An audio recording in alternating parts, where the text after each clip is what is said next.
Okay, here with Chuck today. And Chuck, what branch of the military did you serve in? Marine Corps. Marine Corps for how long?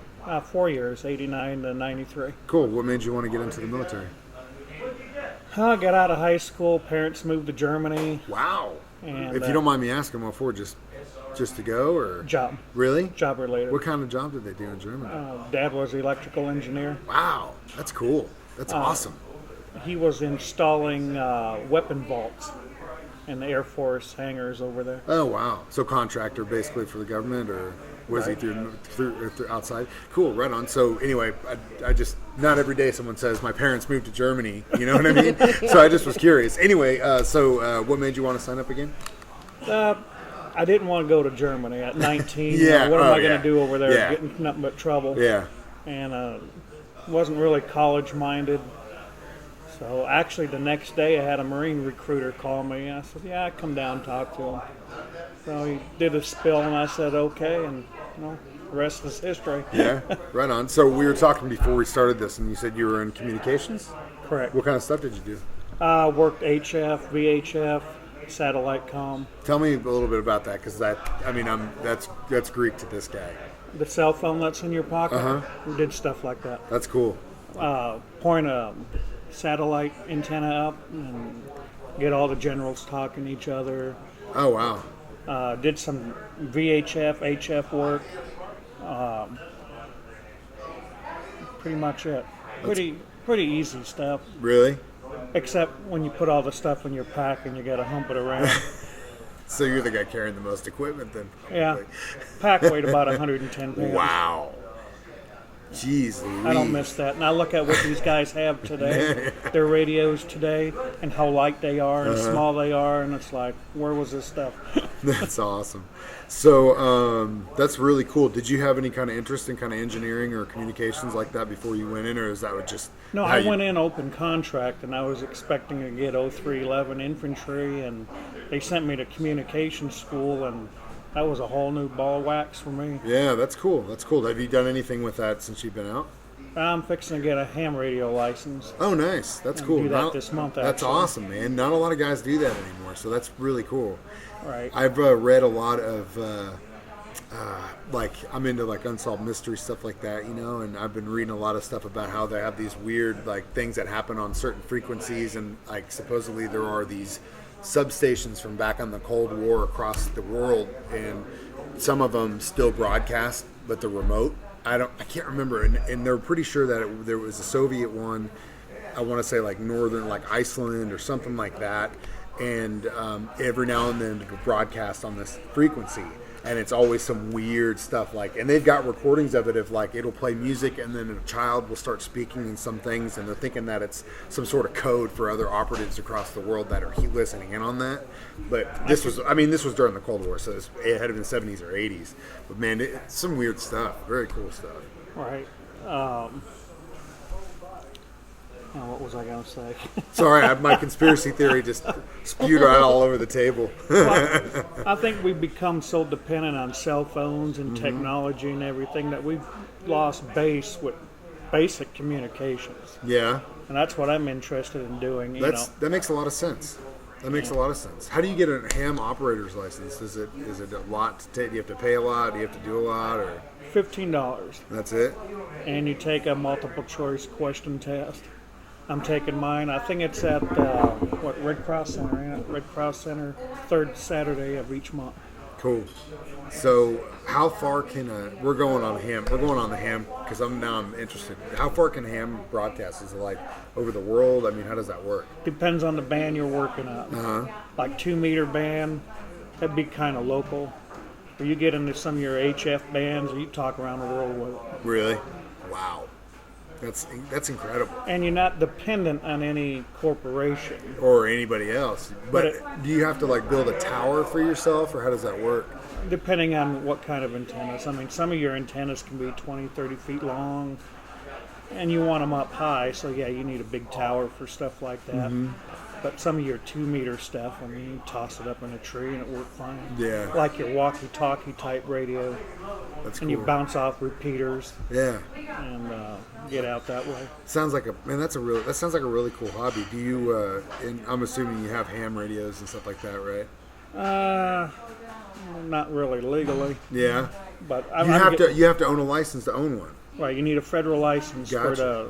the ham bands. Wow. I had no idea. But like your Citizens band radio, Uh-huh. those frequencies will skip off to ionosphere too, and you can talk around the world if the conditions are right. So cloudy day or good or bad or Sunset. sunset? When I lived out in California, I had a 5/8 ground plane wave set up, and at sunset I could talk to Australia. Wow. Do you guys have like your own nicknames like guys in CVs do or like For that kind of stuff, yeah. That's cool. And then for your ham license, the government gives you a call sign. so It's a registered they call just make sign. it up or do you get to pick? I'm not really sure. This is all still kind of new to me. Yeah. Kind I'm of interested feeling it out. now I'm going to start looking into this too. I mean, that'd be really cool to be able to do that, I think. Especially since I'm in radio, you would think I would know about this stuff, but obviously we have engineers that do all that stuff. I just pick the records. So that's really cool. If you could pick what your ham radio call sign would be. I don't know. I have to sit and think about that one. I don't think talked about that. Yeah, but that's coded for other stuff. What I would want for everybody to use, I really don't know. Huh. That's cool. I'd just say I don't think anyone would want to be the intern, so maybe I'd be safe. Well, you key up the radio. Everybody knows. Everyone is locally. Few people would. How many people do you think? Do they have any kind of idea how many people still use ham radios like that? There's quite a few out there using. Yeah.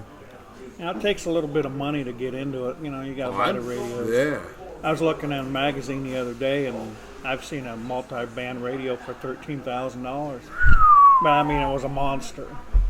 But a 2-meter radio, I'm looking at one for about $400. Yeah, and they're portable, so you can take it with you. Yeah, this radio I'm looking to buy, you put it in your pocket. Yeah, and that's incredible. What a cool deal. So, what do you do now that you're out?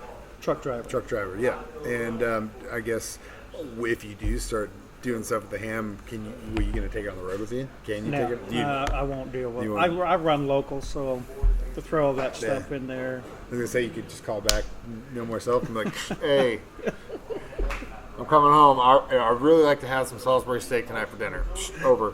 I don't even have the CB on the truck anymore. Yeah. Well, if you run local, I guess it didn't make a whole lot of sense. That's cool. No, I run within the state, Nice. hauling nitric acid to a dynamite plant. Wow. So you're the one with the corrosive sign on the outside. Yeah. Yeah. Man. That's crazy. That's crazy in itself. Wow. That's some nasty stuff. Yeah. I wish people knew what it was before they cut me off.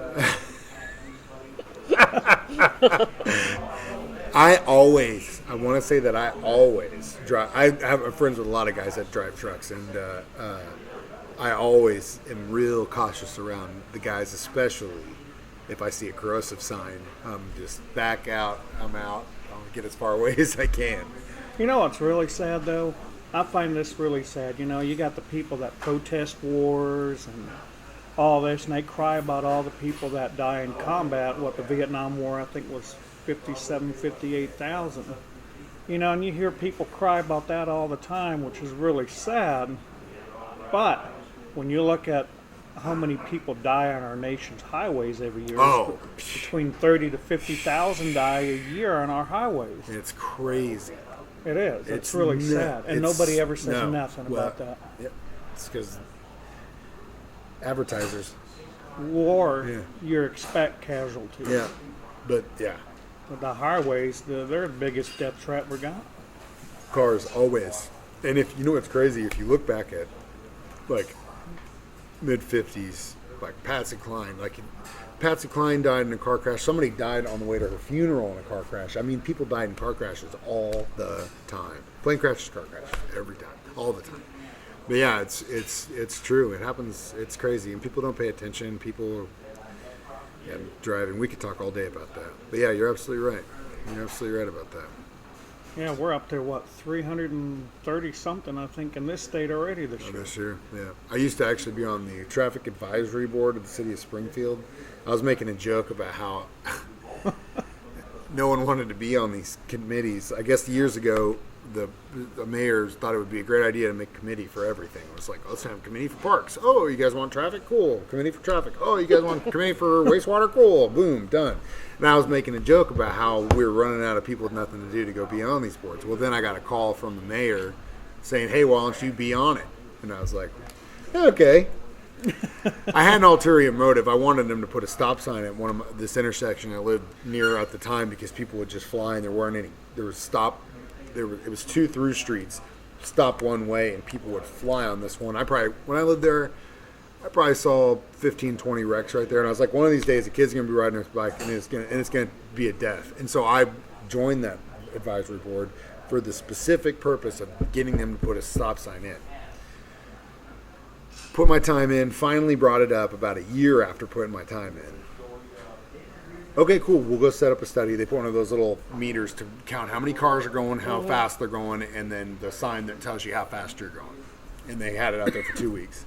Then the engineer said it just didn't justify. Couldn't put a stop sign there, couldn't do anything. And it's like, okay, when somebody dies, I will know that I brought this up to you and you guys said no, it wasn't cost effective. And you put a price on a life. Hopefully it doesn't happen, but if it does happen, I'm going to know. You're going to have to live with that. And I quit. That was it. So they always tell you when you're a kid, you want to be the change. I mean, look at me. I'm covered in tattoos. I never dress any different. This is how I dress in the summer. Cut off sleeves, shirts, shorts, and sandals every single day. And I would show up in the government building in Springfield every single day like this with all these retirees, people that had way too much money, nothing to do. And I would sit there and stick out like a sore thumb and put my time in. And then that was it. And I was like, man, see you. So they say be the change. I tried, and it did not work. Well, suit and ties don't work. All you got to do is look at Washington. Yeah. 20 trillion in the hole. You tell me where that suit and tie is doing us any good. Yeah, I know. It's true. Need more guys that look like us. Well, Chuck, thank you so much for your service. I really appreciate it.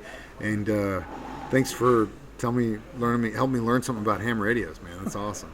Oh, you're welcome, Mike. Thanks for inviting us.